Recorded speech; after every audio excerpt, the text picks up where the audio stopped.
Hello, yes, that's right. It's Joe here, live for Joyrider TV, coming from Joyrider TV Studio One. Oh yeah, that's right.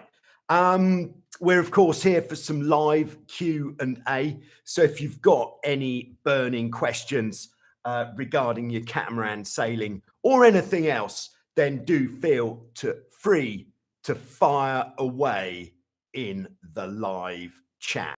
If you do happen to be watching this later on, then of course you can still ask questions in the comments, which I will respond to either in next week's live Q&A or I'll respond back to you in the comments. Hello to everybody who's tuning in already. Hello to Time Lapse Kid. Would I be correct to think that you are Finn Time Lapse with a new name? In Australia. If you are, hello. If you're not, then hello. Hello, Willis. Well done for getting here at the start. Hello, Nick. Sorry that you missed out on the FX1, Nick. It sounded like it was going to be like an absolute pain to get it back to Bulgaria from the UK. There will be another boat out there for you, perhaps even with your name on it. So we'll just hold fire and see what comes up. Hello to Kuro 5150. It's been a while. Great to have you back on board. Hello to DJR Runts in Australia. Great to have you on board. And hello to Chris. And happy Thanksgiving to everybody in the US. Hope you're all having a great time. We saw there was a great event that has been going on down in Texas. I haven't got what it was called to hand, the Turkey Classic or something similar, which I'm going to be putting together a Show Us Your Cat special for this Sunday, which is going to be about that event in Texas. Very nice too. If you've been having an event, then let me know and I could put together a short event video, I think, to let the world know, the community know what happened at your event. Who else we got on board? We've got HJ, TGIF, I believe, would that be? Thank God it's Friday and back in the Q&A. Oh, yes. The Etone. Hello in Melbourne, Florida. Nice to have you on board. Oh, no, Time Lapse Kid is actually Charlie. Wow. Good to have you on board, Charlie. Hope you're all doing okay over there. And who else have we got here? We've got John Bishop, and I'm wearing his shirt. Yeah, that's right. It's Joe here, back for some Q&A. John Bishop in Cornwall in the UK is actually the host of YouTube's finest skateboarding channel if you are looking to learn how to do skateboarding moves. Subscribe now to the John Bishop channel on YouTube, and if you like the way that I deliver the sailing lessons, you'll certainly like the way that John delivers the skateboarding lessons over there. Very good stuff. So the event in Texas was called the Turkey Day Run. Very nice too.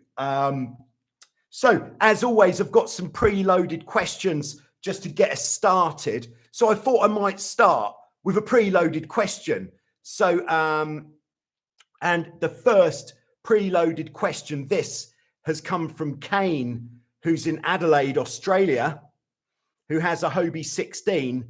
And his question, I think this is going to be a very popular question for anybody who sails a Hobie 16. But he says, what measures can be taken to avoid the jib battens getting caught on the halyards on the mast? Anybody who sails or has ever sailed a Hobie 16 will be quite familiar with this problem. Basically, right, so yeah. There is the mast on the boat, something like that. and then running it down the main one, which is the main culprit for getting snagged, is the jib halyard, which runs down the front of the mast like this. And it actually goes through a small fair lead on the front of the mast, which means that the front of the mast is where it has to be. And then, this is not going to be to scale, by the way, we've got the jib like this. Jib's just got a bit bigger. All right, and then the jib, of course, has got 4 battens.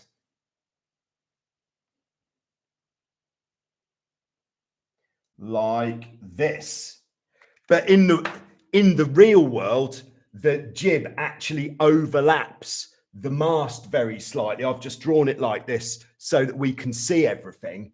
And the trouble is, when you tack or jibe, the battens catch on the mast and definitely on the jib halyard, which is in light winds a real issue and can actually be pretty infuriating. It does happen a lot. So one of the first things that we can do, because we can do it, that's a good reason to do it, is we've also got, which is running down the mast, we're going multicolored today, this is the main halyard. Now, and then just to complete the picture, we've then got the shrouds and the trapeze wires thus. I'll kind of draw the boat in here as well, sort of like that.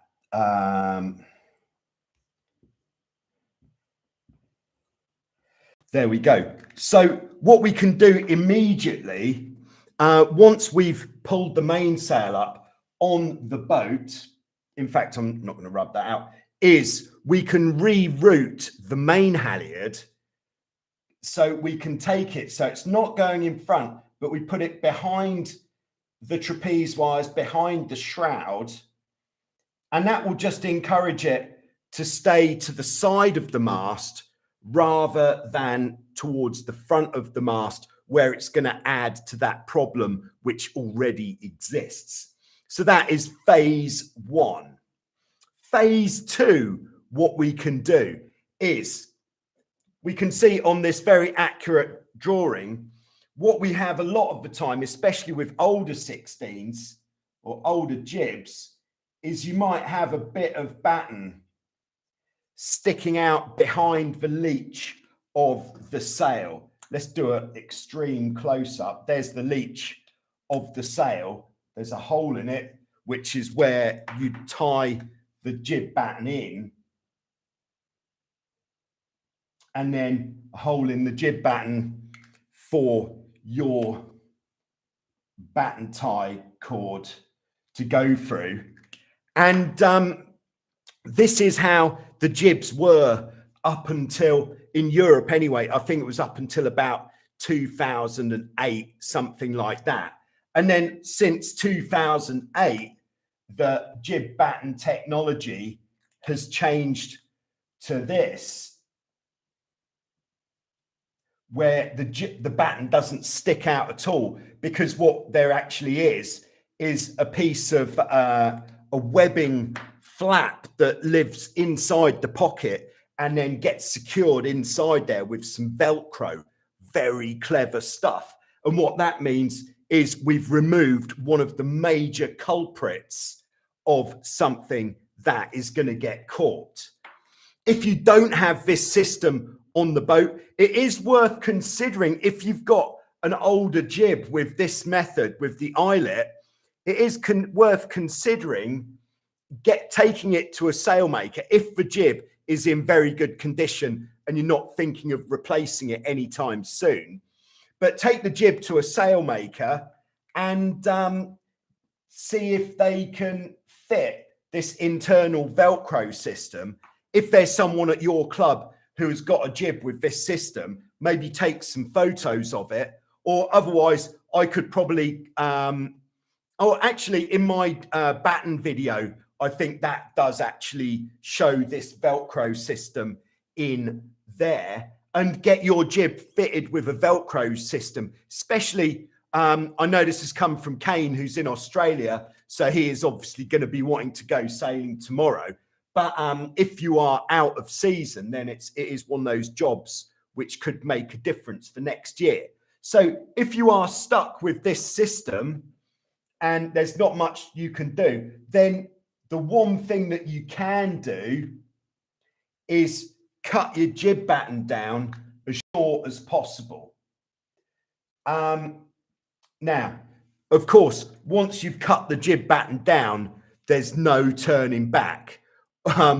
It's a one-way street. So definitely put the jib batten into the pocket, put on as much tension, pretty much as much tension as you can, because that will kind of show you the furthest possible that the batten is going to go into the pocket. And then obviously making sure that the whole of this hole, and then perhaps about 1 centimetre on the jib side, is still exposed. Then you could just cut it off, and then you'd have to make a new hole. Better always, if you're cutting battens, if they are tapered, which I believe the original 16 jib battens, I think they're not tapered. Someone correct me if I am wrong.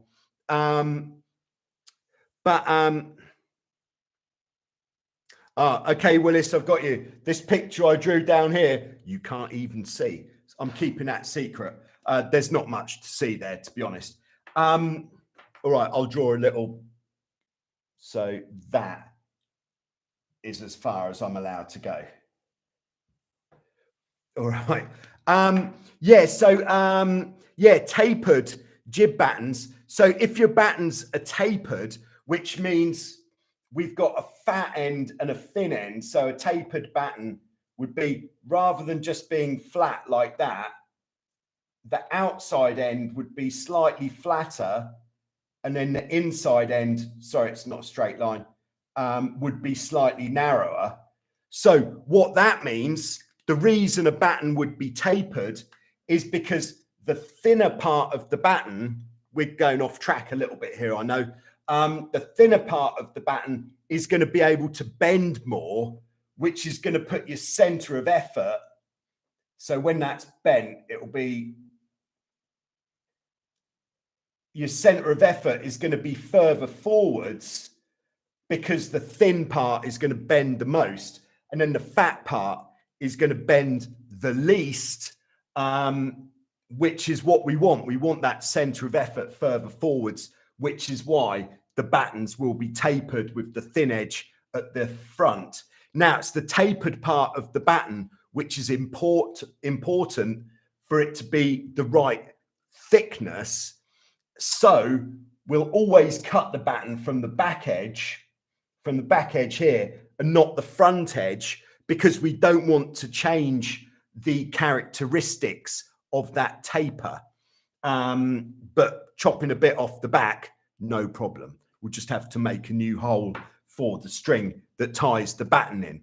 So 2 things that we can do to aid that jib catching business. Number 1 is put the main halyard behind the trapezes. Number 2, trim your battens down a bit. You could also get creative with some gaffer tape on there as well.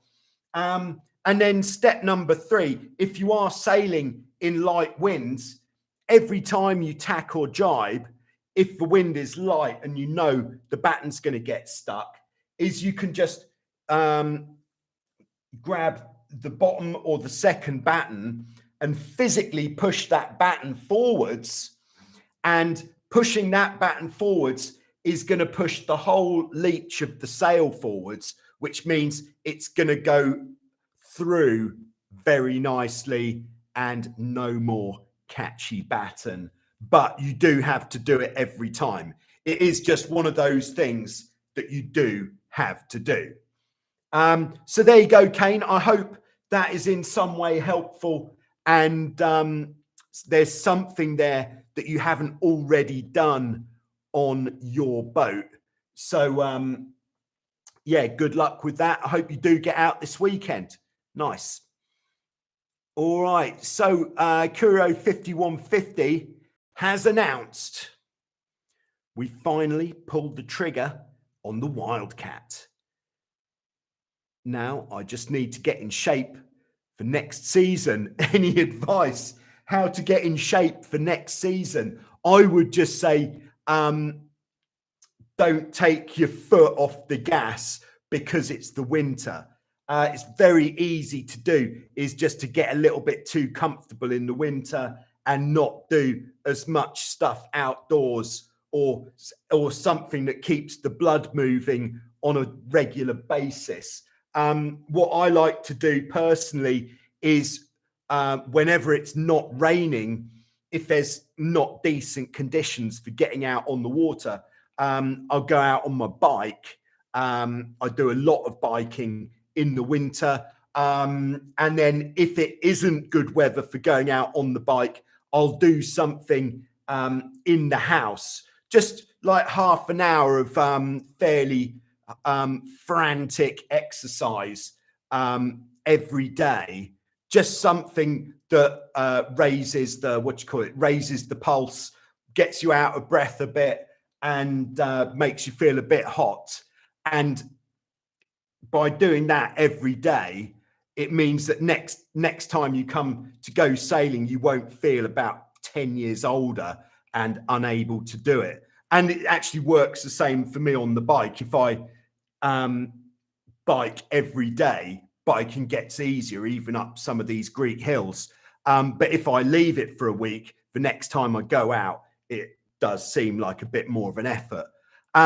Also, I did do a video on the main sheet workout simulator, which I think is well worth doing, because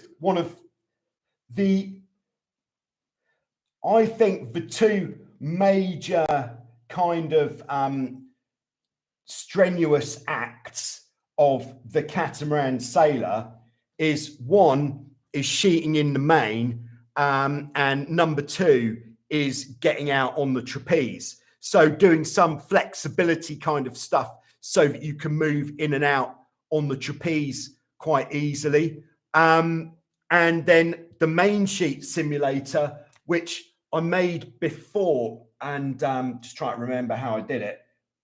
I used some old pulley blocks, had one down low, one up high, and then I had a weight. You could use absolutely anything there. Something, I reckon, something about 5 to 10 kilograms. And then what I actually did is put a block on the weight, and then this is the rope. So this was tied to a bar. So I tied the rope off round the bar, through that block, through that block, through this block, and then basically from here, I'd stand here, and I'd do like 10 underhand like that. Then I'd change the grip. So if this pen is the rope, I'd do 10 like that, and then 10 like that. So you're working a different finger. So you're getting an eve, and you're using the muscles differently, like that and like that, and working it, changing, and then doing the other arm. And then if it's too easy, of course, taking out the purchase. If it's too difficult, maybe even putting another purchase in and tying it down. I think that is an extremely valuable exercise to keep you in the nook, ready for next time you're going to go boating. All right. So I don't suppose you're after that much advice, but there it is. This is how it works in the Q&A early on. Even if you ask a question like, how's it going? You'll get a half an hour reply. Whereas at the end of the session, you're lucky to get 20 seconds. All right. So there we go. All right. So HJ has got a question. After a season of sailing, I see marks on the plungers coming from the screw of the slider. Yes, it's a Hobie Cat 16. Any advice to avoid it? Okay, I'm assuming you're talking about the rudder system and the plunger inside the rudder system. So, coming from the screw of the slider. So, all right, just tell me if I'm right. So, we've of course firstly, tell me if I'm right, HJ, if you are talking about the rudder system. If you are talking about the rudder system, I will continue, but I'm not going to start talking about the rudder system if you're talking about something else completely. All right. Yes, rudders, says HJ. All right. So inside your Hobie Cat rudder assembly, that's of course, if you do sail a Hobie, is you've got, this is the plunger, which is, they're usually black or white. And then onto the plunger, we've got a spring. Under the spring, we've got this plastic screw. They call it the Delrin screw to adjust the tension on there, coming from the screw of the slider. Now, how would... All right. To be honest, HJ, I really can't visualize how what you are saying is happening, because what we'd have here, now this is a test, can I draw a cam for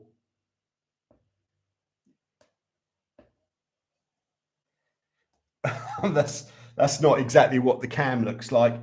And then we'd have the cam. So that is all what's going on inside the rudder stock. And then from the top part, we'd have the cam stop plate, which goes into the cam like this, excuse the angles. And then into the cam stop plate would be, this is the only screw that I can, oh, here we go. Okay, my fault. It's not the plunger, but the nook, the knock. Yes, the rudder cam. Okay. All right, so what I'm getting to mean now is, so then there's a bolt there which adjusts that. Okay, so what's happening with HJ, I am assuming here, is that this bolt that comes through the cam stop plate is going through too much, so that bolt is fouling the cam. Okay, so this bolt shouldn't be so long that it comes through the cam stop plate. If you do have that coming through the cam stop plate, you are going to foul your cam quite a bit. So what I would suggest is we don't want to go cutting that bolt, but instead what you could do is perhaps put a couple of, well, do a bit of experimenting, but put a couple of stainless steel washers on the top between that and the tiller arm, and that will effectively shorten this bolt, which, and you basically want to shorten it so much that it doesn't come all the way through the cam stop plate. You could, of course, cut it, but I'd just be a little bit reluctant to cut it because the cutting is quite final. I'd agree with Willis, a bit of grease is going to help as well, but the cam is still going to get some sort of wear if your bolt is sticking out from the bottom. Okay, I think that is as much as I've got on that topic just trying to think where else we might get where, but that, yeah, that is definitely where we're going to get where. Okay. So I hope that's all right there, HJ. Some advice, just stop that from poking through.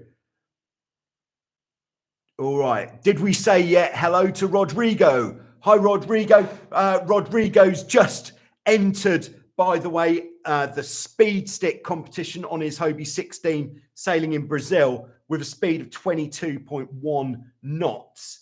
The reason I know that is because it was yesterday that Rodrigo emailed me with his results. So if you are lucky enough to be heading out on the water with some decent breeze, do take a GPS device with you and send me the results. Get on the speed stick. We've got just over a month left of this speed stick to run. And then if you're interested, actually, what I'm going to be doing is adding the results from this speed stick to the, what would we call it? The all-time leaderboard. And then we're going to be over time getting this massive leaderboard of all-time speeds. So each year you've got the chance to win because the top speeds are getting a bit juicy. And to be honest, the chance of beating some of those speeds is pretty rare, and I can't see it happening. But each year we'll restart the speed stick, get on the speed stick. Lovely time. Very nice. All right, we've got Mark and Janet on board. All right, so they say Hobie had batten jib hinges, which you can find on eBay occasionally. These work well, but you need to cut your battens. All right, I think I'd have to look that up to visualize what those would actually look like. There's all sorts of different contraptions that you could use to tie your battens in, of course. But yeah, just keep poking about.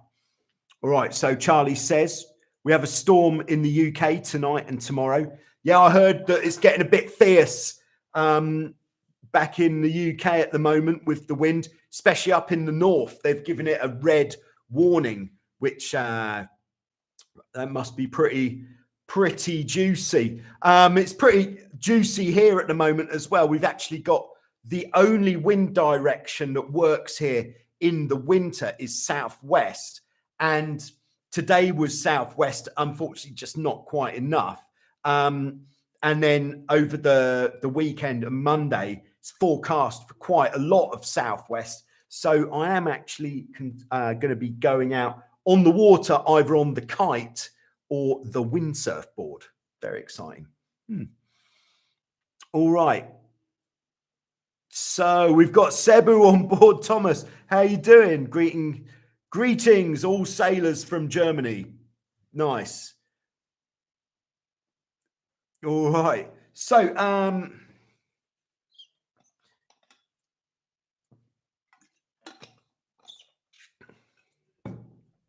what else might be going on?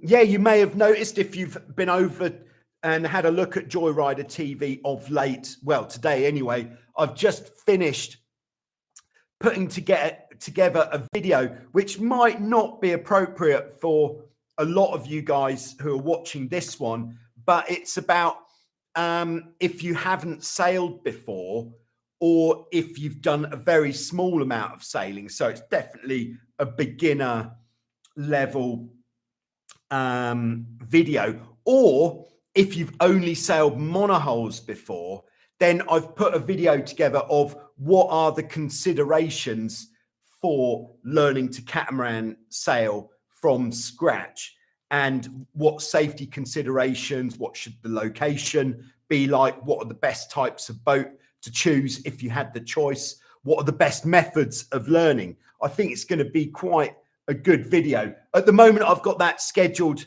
to come out on Sunday, but if I'm doing this Show Us Your Cat special, I might just push that back to Monday because it's not fitting to put two videos out at the same time.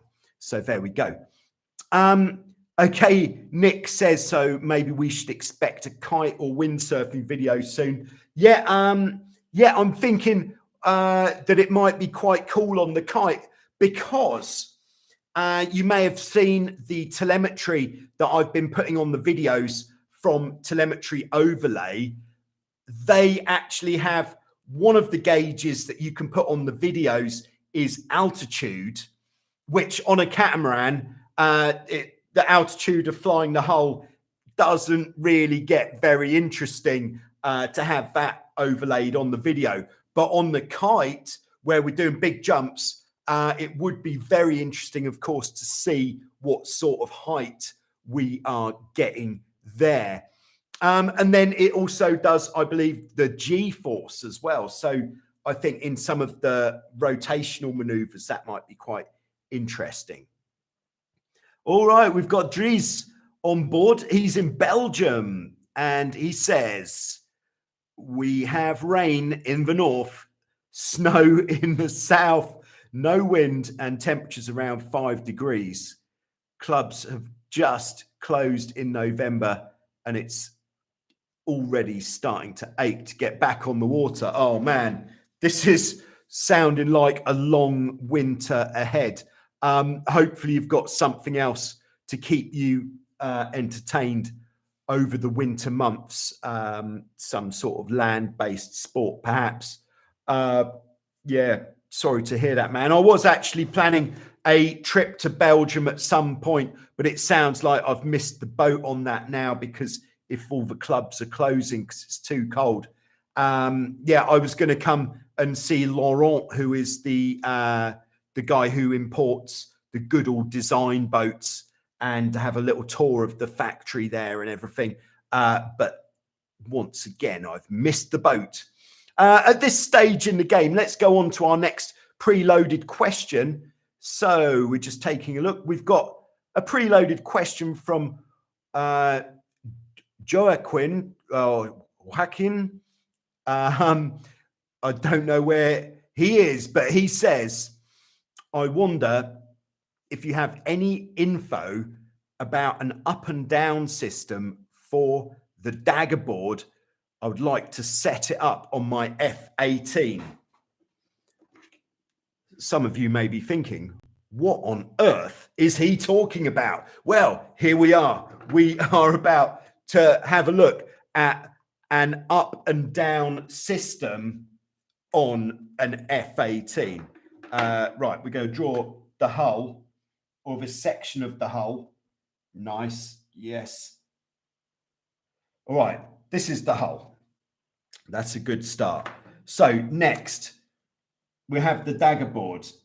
And let's put the daggerboard in the up position for downwind sailing.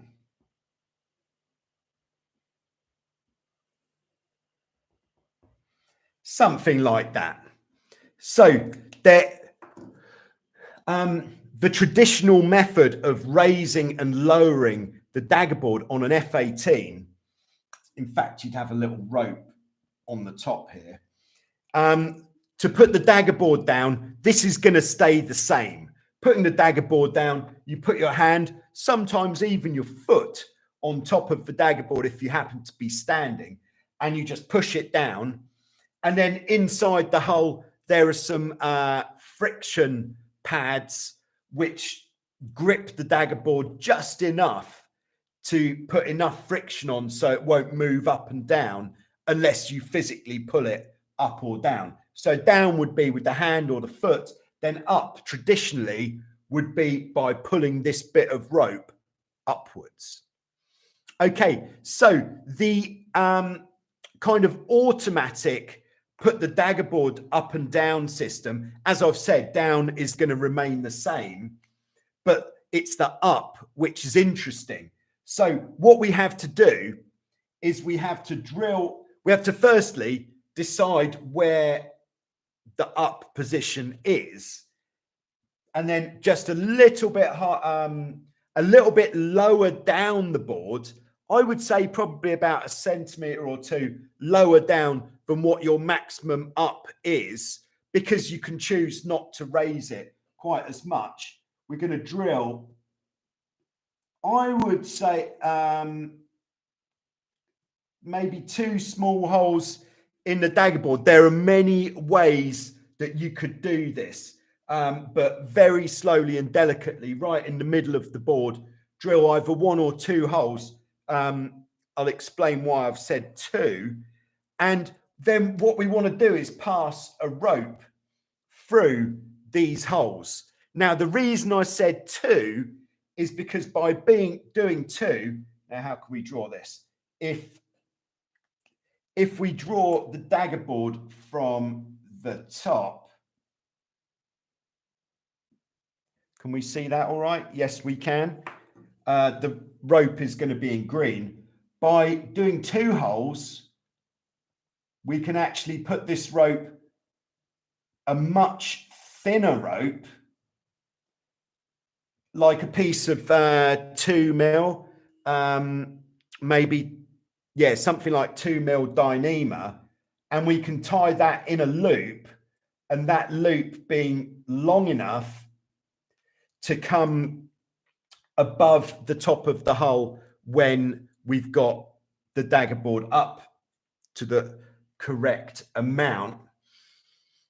And then, all right, so more explanation is required. Or the single rope method would be, here's the dagger board again, and the rope would just, we'd have a knot in the rope here, and then the rope would come through like that. But I hear you cry, but this still makes absolutely no sense at all. Well, it will when we move on to the next phase, and that is the top view of what is going on. All right, so if we've got, this is a hull, and this is the other hull. Bad drawing. This beam is right at the front. It's like a Hobie wave. So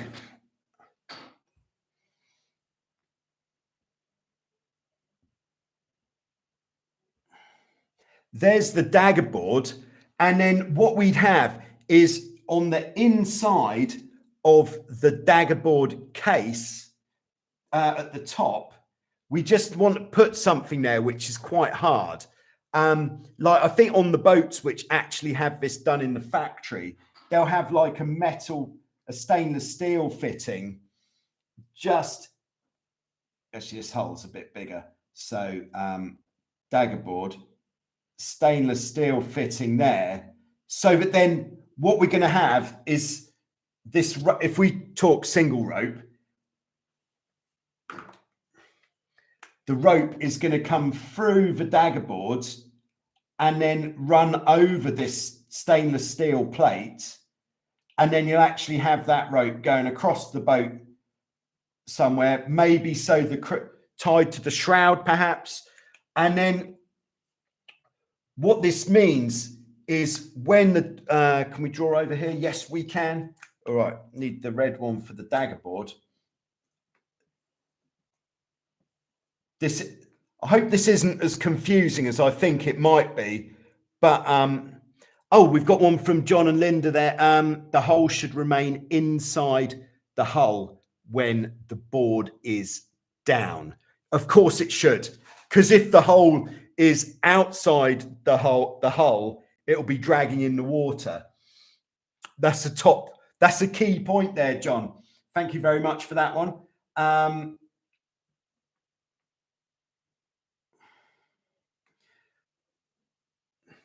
So I think we need to go a little bit 3D on the drawing here.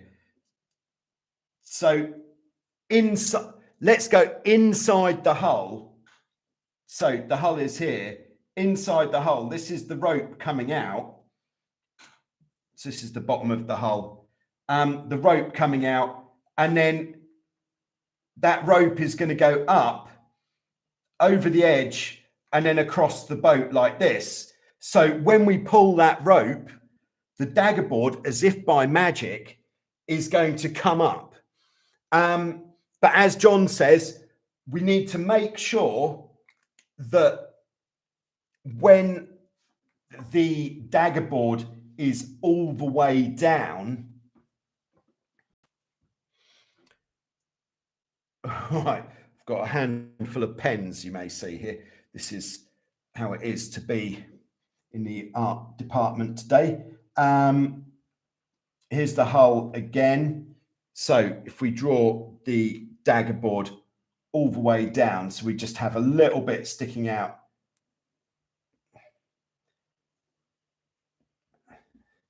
So the hole for the rope will need to be as low down on the daggerboard as possible, but so that it can't possibly come out of the hull. On the newer F-18s, they do have a much deeper hull, which means we'll have a bit more range. So if we're looking through here, so the rope would come out here, around here, and then that means when we pull the rope, the daggerboard goes up as if by magic. Might just have something else from John here. This limits the range of the system, but since F-18 hulls are about 60 centimeters high, that should not be a problem. Yeah, that's exactly. Yeah, so there we go.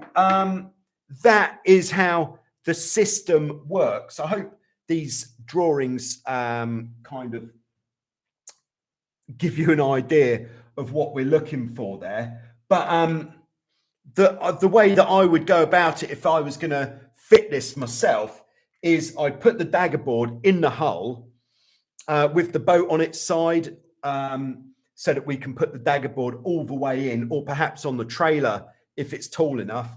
Put the daggerboard all the way down so that it's all the way down, then draw a line at the daggerboard there, and that way we know exactly what our limit is, and then perhaps go up. If inside the hull there should be like a lip about 2 centimeters deep, so this is going to have to go higher up than that lip, and then once you've established where that lip is, then you know where to put that hole. Was everybody as confused as I was on that one? I hope so. So there you go. I hope that helps. Great stuff. Thanks to John there in Holland for helping with that one. It was actually, I think it was a Dutchman who was the innovator of this system, Misha Hemskirk, who had a very famous black Hobie Tiger back in the day, which now is actually owned by a guy called Franco in Trieste, Italy. And incidentally, that's where that boat is now, and it is very well looked after. But Misha Hemskirk, while all the Hobie Tigers were, it was like the F-18 was really in its early days. He built this up and down daggerboard system, and everybody was like, wow, that's really cool, man. And it was. So there you go. That's how it started, as far as I know. All right. So Dries in Belgium says, would be nice if you do come. The Royal Belgium Sailing Club has several clubs along the coast and would be more than happy to have you set up. Yes, that is one of the reasons why I wanted to come to Belgium. I think the amount of catamarans per mile of coastline, I think Belgium has got to be the #1 country in the world for the amount of boats to amount of coastline. So that is a great reason to go to Belgium. And the amount of boats that could possibly be tried there would be fantastic. All right, so we've got Pedro on board. Hi, Pedro. Great to have you here. Hope you're doing well. And we've got Office Hands Dave. Hello, Dave. Good to see you. All right. And Dave says, why have you got a World Series banner? This isn't any World Series banner. Shall I get out of the way so we can see it? This is the Joyrider World Series banner. Yeah, I'm thinking, I haven't quite decided what the Joyrider TV World Series is going to be, but I'm thinking that I might kind of relabel the speed stick competition to the. It's just because I really like the logo. And yes, I did blatantly steal it. I even got it put on a stick. I actually had a sticker made. I could just quite annoyingly try to look for it, but I'm not going to find it now, am I? Yeah, so yeah, the World Series next year's speed stick competition. What I'm thinking, while you're here, if everybody could let me know what you think of this as an idea, is that a sailing club, this is for sailing clubs, you could at your sailing club run your own speed stick. I don't know if you've seen the actual physical speed stick that we have in on the beach in Vasiliki here. Basically, it's a stick like this, and I've put screws going down it like this, and then bits of, it's very simple, and I'm sure anybody could do a better job than I've done on here. And it's basically a physical leaderboard that you could have at your club, and each of these pieces would be kind of like this, divided into three, would be name, boat, and speed.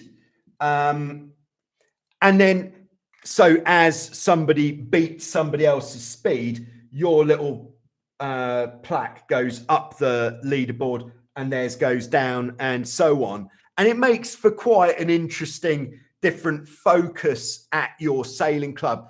And I think we've now into the sort of time of technology where most people can sail with a GPS on board. I know that this sort of speed sailing isn't perhaps the most accurate because it should be done over a distance, but to do it just for top speed is something that is accessible to everyone, as long as everybody's fairly honest. And like, if you go out sailing, this goes for the speed stick as well. If you go out sailing and it's maybe 15 knots of wind and your GPS device has told you that your top speed was 26 knots, you don't feel that you went that fast, you're not then just going to say, all right, I did 26 knots because my watch told me. What might have happened is you forgot that you had to jump on your motorbike to go and pick up your main sheet blocks before you actually went sailing, and you'd already started the GPS, something like that. So it's there's definitely an element of honesty required for all of these speed competitions, because even if your GPS says you did 37 knots, there is a chance that was done when you weren't actually sailing. There we go. Okay, and what else? All right, John in Holland also says, back on this daggerboard up and down system, a different system that could be used, you can actually attach a small block on the shrouds of the boat, and then put a rope to the block on the shroud. So you pull it, so it's more like hoisting it, like how you'd hoist your mainsail. So that's another option there. All right, at this stage in the game, we've been going 50 minutes now. I'm just going to take a short commercial break.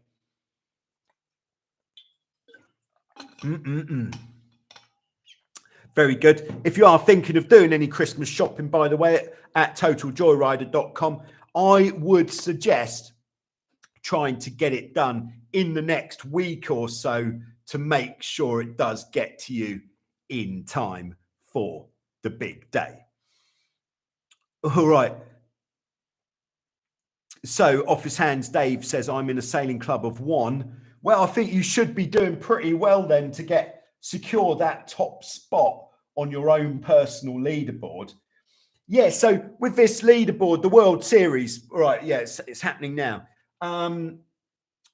is periodically your club, like perhaps once a month or every time there's a significant change, you could send me a photograph of your leaderboard, and then I'll add the results of your leaderboard onto the speed stick. And then so we are having a competition at more different levels. So you've obviously got your individual competition with yourself. You've then got your club competition with the stick that you're going to make. And then we've got the global competition between all of us. Very exciting times. All right, so cracking on here. Yeah, Dave says, so far, I'm the club champ. Maybe I could make a Georgia speed stick. Yeah, why not? I think get stuck in there. It is always quite surprising to me that one of the biggest catamaran sailing states in the USA is Georgia. I don't know what, it just seems surprising to me for some reason, or perhaps there's more people in Georgia who interact with the with Joyrider TV. So I don't know.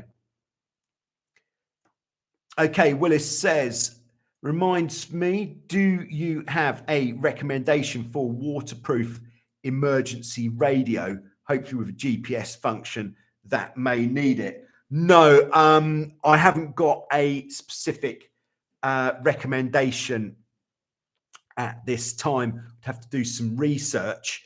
What we use on the Wildwind Beach is we use the ICOM M. It's either the M23 or the M25, but that isn't a radio that I'd want to take.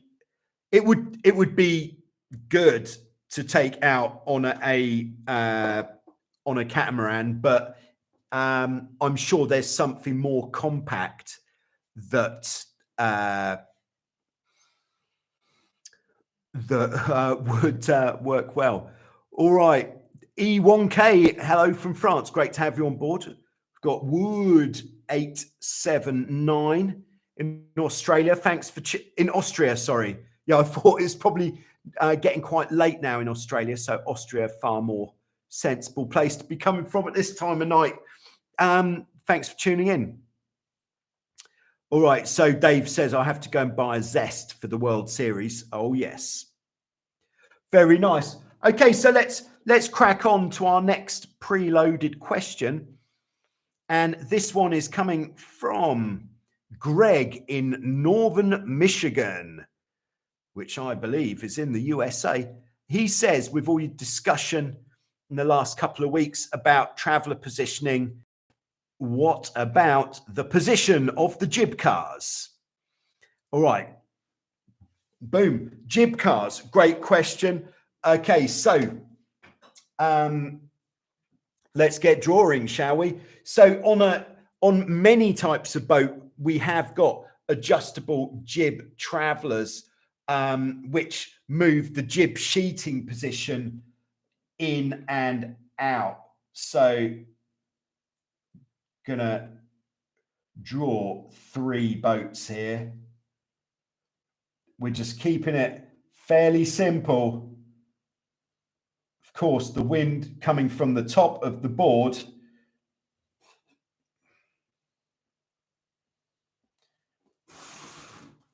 All right, so here's the wind. So, of course, this boat sailing upwind, this boat sailing on a beam reaching or half wind course, and this boat sailing downwind, or downwind or broad reaching. So with the jib travelers, what we are going to do is, right, firstly, green one is going to be where we position the jib traveler cars if we're sailing and we're not overpowered at all. So if we're not even trapezing, this is what we're talking. So let's say this is for 0 to 8 knots of wind. And what we could do actually is we could draw on the main traveler as well. So upwind, I'm just going to draw on the mast on all of these as well, just so that we know that that's the middle of the boat. So upwind, we're going to start off with the jib traveler as far in as it will go. So that is going to be in the light winds when we're not overpowered at all. And then on the half wind course, so actually before we move on to half wind, the upwind with the main traveler is going to be in the middle. Lovely. Okay, moving on to half wind or beam reaching when the wind is light, we might at this stage have moved the main traveler out about a foot from the middle. Now, what is very important with the jib traveler is that the jib traveler is never in as a percentage. So if we say we've just put the main traveler out by, let's say 20, this is our range from the middle to the outside of the track. That's our range. We've just put the main traveler out 25% of its range. That means that the jib traveler needs to go out at least 25% of its range. So if the range is from there to there, 25% is going to put it not out particularly far, but I would say roughly you could put it in the middle. So for half wind sailing, even when it's not very windy, put the jib traveler in the middle, because what we never want is the jib traveler closer in than the main traveler as a percentage. Are we getting this? Yes, we are. All right. Because if we did have the jib traveler in too far, so if we do this here, the jib will do this, and then the mainsail will be out more. And then what that means is the wind will come off the back of the jib. It will hit the back of the mainsail, kind of like this, square, and then we'll just have all this turbulent airflow. It might even backwind the mainsail there. Whereas what we're looking for is for it to be a bit more open, so that airflow just comes nice and sweet over the back of the main like that. So that's why we're doing what we are doing. So 25% out on the half wind or broad reaching course. And then on the downwind course, we're going to put the main traveler out to about 75%. So if we're putting it 75% out on the main, then on the jib, I would go out all the way to the end. Again, same reason, just there. All right, so that is in the light winds. Then in the medium winds, what color should go here? Let's go blue. Blue for medium. Then upwind, like we've said before, if we're constantly having to ease main sheet to keep the power in the sweet spot, then rather than always easing main sheet, it's much more efficient to let the main traveler out, and then we can sail with a tighter main sheet. This gives us a higher degree of control. So on the upwind, we might move the main traveler to 25%. So we're kind of moving exactly into this scenario here, where we'll then have the jib traveler about halfway out. On the upwind, it's particularly useful on a 16 to move the jib traveler out when it starts to get windy, because that means we can actually get more tension on the jib in the sheet, and that means we can get the jib much flatter, which makes a big difference. So this is going to be kind of like the same story for all of this. So if it's a bit windier here, beam reach, we're going to extend to 50%, which means on the jib traveler we'll go to 75 or all the way, depending on how. If in doubt, go a bit further than you think. So 50. And on the downwind, this is actually going to stay in the same position. So on the 75% there, because we're not going to move the main traveler out anymore, because the difference here on the downwind is we don't want to be pulling the main sheet too tight, because that will take all the twist out of the mainsail and we'll lose some of that boat speed on the downwind leg. All right. So, and then when it's windy, we'll go on to, so this is if we're double trapezing and we're looking to lose a bit of power. Oh, I didn't draw 25% on that one. There we go. This is a particularly good diagram, I think you'll agree. So if it's really windy and we're double trapezing and we're wanting to lose a bit of power, is upwind, maybe we'll go to 50%, which means the jib traveler, I wouldn't bother with 75%. I'd just put it out all of the way, crank a load of sheet on to flatten that bad boy. All right, really having fun with pens today. So 50%, and then on here 100%. Nice. All right, so if on the upwind we've already gone 100% on the jib, we're definitely going to be 100% on the jib on the reach.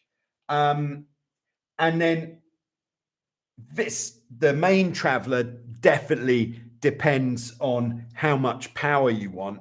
So that really is a question of feel. The downwind is going to stay the same. So there we go. That is the whole story of the jib traveler and the main traveler right there. There we go. You can watch that again later if you would like to. All right, so no further questions, please. We've been going over an hour now, and we have to draw the line somewhere. All right, I've got Ryan on board, who says, I sail a C420, but never sailed a Hobie. How different is it?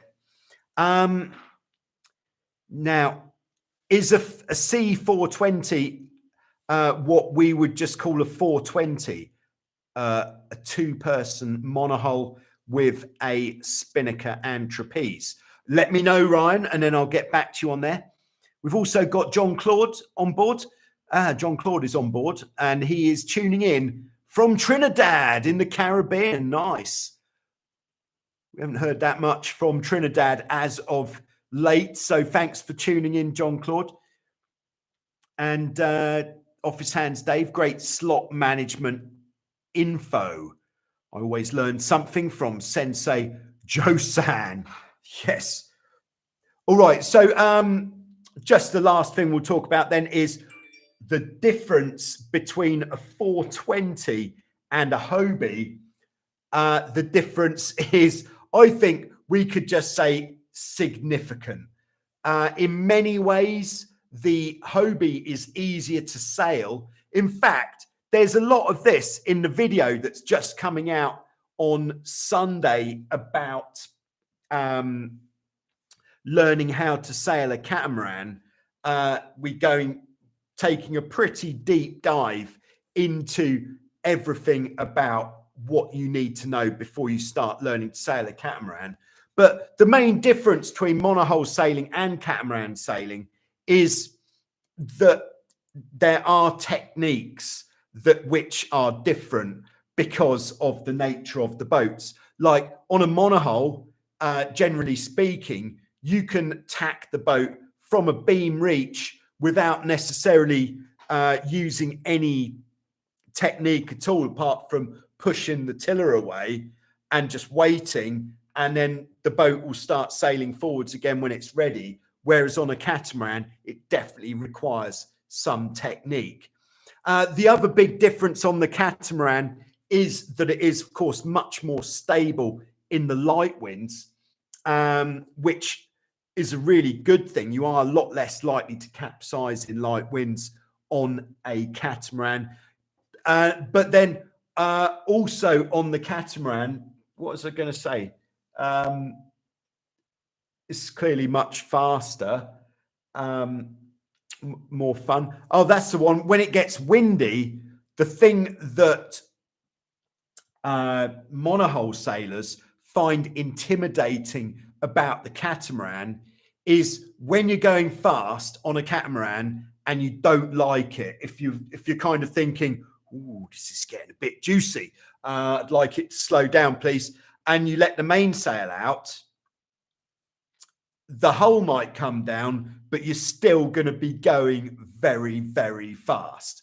Whereas on a monohull, you let the mainsail out, the sail will flap, and the boat will come back down, and you'll be able to relax a bit. Whereas on a catamaran, it does require slightly different technique. There we go.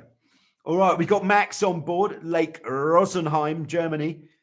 He's got snow conditions, but 15 knots of wind forecast this weekend. Looking forward for that great time on the water. Very nice. It sounds chilly, but nice. All right, John Claude says, do you have any videos on the Dart 16? Cats aren't popular here, and I just came across a used one. I would say, John Claude, if you've just come across a used but seaworthy Dart 16, I would go for it, because I dare say in Trinidad there's not a lot of choice.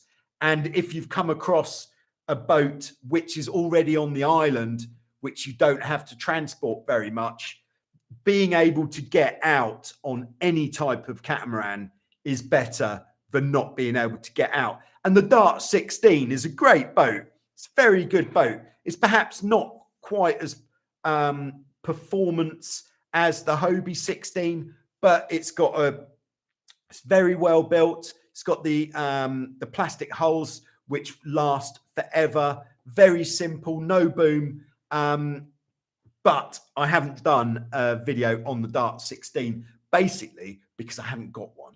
I will make a point of doing a Dart 16 video next summer. I know someone who's got one, and perhaps I'll be able to borrow it. But good shout there.